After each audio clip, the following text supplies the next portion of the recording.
Hello bachcho, let's see this question. The question says an insulated container of gas has two chambers separated by an insulating partition.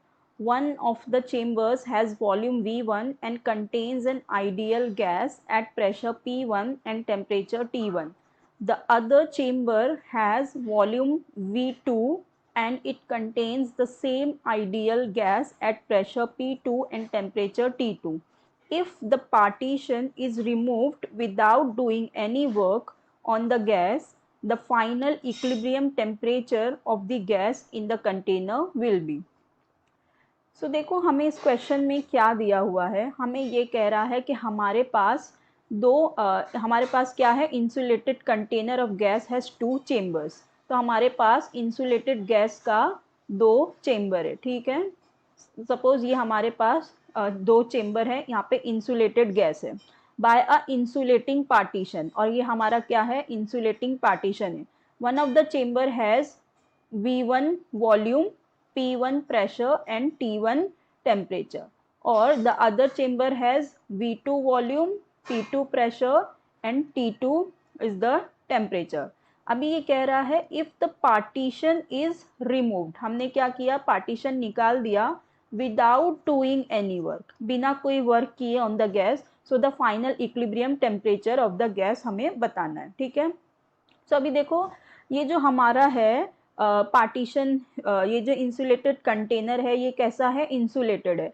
तो इसका मतलब हमारा जो Q होगा, heat तो उसमें होगी नहीं, क्या होगा, ज़ीरो. तो डेल्टा Q की वैल्यू हो जाएगी ज़ीरो.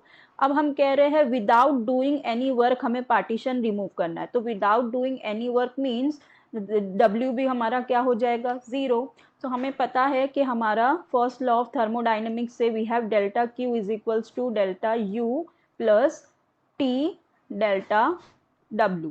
ठीक है, सो अब हमारा सिंस ये दोनों ज़ीरो है तो हमारा जो डेल्टा U होगा ये भी कितना हो जाएगा, ज़ीरो हो जाएगा. ठीक है, अब देखो ये जो हमारा डेल्टा U ज़ीरो हो गया.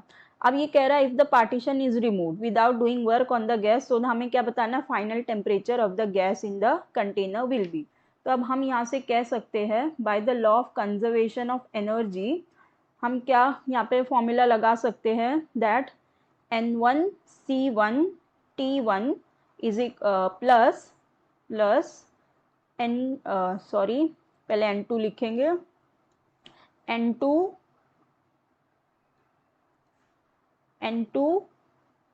C2 एंड CV, नहीं रुको, हमारे पास जो C है वो तो दोनों में सेम ही है, तो ये C में हमें 1 लिखने की ज़रूरत नहीं है, हम डायरेक्टली CV लिखेंगे. इसको हम यहाँ लिखेंगे N1 CV T1 और ये N2 CV T2 will be equal to N1 plus N2 CV T हो जाएगा. ठीक है, अब ये हो गया.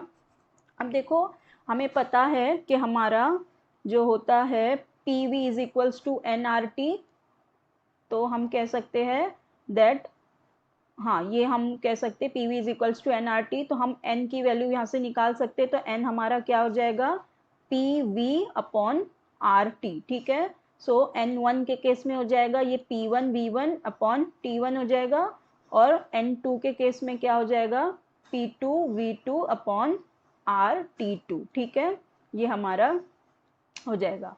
सो हम क्या करेंगे, अब ये वैल्यू इसमें पुट कर देंगे हमारे इक्वेशन में. So we will be getting,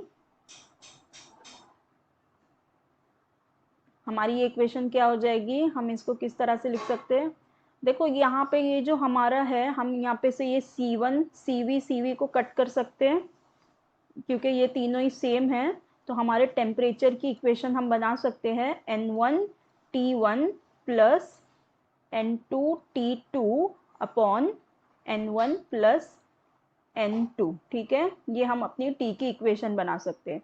अब क्या करेंगे, अब ये N की, ये जो हमारे N1 और N2 की वैल्यूज़ है हम ये इसमें पुट कर देंगे इस इक्वेशन में. तो हमारे टेम्परेचर की क्या हो जाएगा, T is equals to P1 V1 T1 upon RT1 plus P2 V2 upon RT2 into T2 upon P1 V1 upon RT1 plus P2 V2 upon RT2। अब देखो ये T1 T1 और ये T2 T2 कैंसिल हो जाएगा, तो हमारी जो फाइनल इक्वेशन आ जाएगी टेम्परेचर की वो आ जाएगी T is equals to T1 T2 then P1 V1 plus P2 V2 upon P1 V1 T2 plus P2 V2 T1। ठीक है, सो हमारे टेम्परेचर की ये इक्वेशन हो जाएगी and that's what it was asking in the question, that the final equilibrium temperature of the gas in the container. ठीक है, सो अब हमारे ऑप्शंस देख लेते हैं।